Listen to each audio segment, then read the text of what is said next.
Exactement. Je suis Christian Moala, je suis le nouveau représentant, le nouveau directeur pays de l'ONU-SIDA à Haïti. Et j'ai rejoint le bureau depuis 3 mois.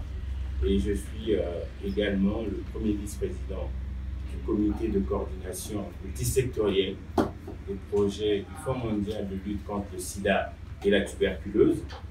Et à cet effet, je suis vraiment heureux d'être avec vous pour partager ce moment, notamment avec le réseau haïtien des journalistes en santé. Avant de rentrer dans mon propos préliminaire, je voulais quand même saluer l'intervention de l'orateur qui m'ayant précédé, parce qu'effectivement, on est vraiment dans cette définition de la santé. Moi, je suis médecin, mais depuis les premiers cours de médecine, on vous apprend que la santé est un état de complet bien-être mental, physique et moral et ne consiste pas seulement en une absence de la maladie. Et donc là intervient les déterminants de la santé et on le voit maintenant dans nos programmes. Si je prends le VIH, dans la plupart des pays, l'ONU-SIDA a fait beaucoup de progrès, mais maintenant vous allez voir que sur la nouvelle stratégie ONU-SIDA 90-90, on met l'accent sur les inégalités. Et les inégalités, c'est les déterminants. On voit bien qu'aujourd'hui, on peut avoir des traitements, on peut avoir les tests, on peut avoir tout ça, mais si les personnes n'ont pas accès, pour plusieurs raisons, hein, ça peut être des raisons financières, ça peut être des raisons de discrimination, de stigma, finalement, on n'atteint pas les objectifs.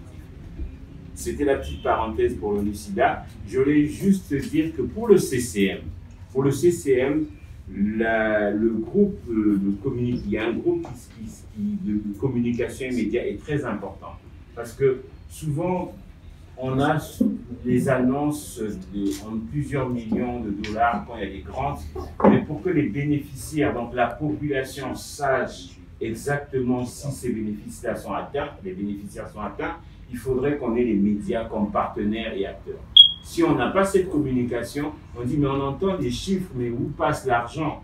Mais on a besoin de vous pour nous dire exactement dans cet argent, il y a des traitements qu'on achète, c'est pas de l'argent qui circule comme ça va soit dans les hôpitaux, soit au niveau des communautaires, soit dans le renforcement des capacités, soit dans des ateliers, et on a besoin des médias. Et là, je fais encore la jonction avec une communication, un vecteur même d'une information biaisée.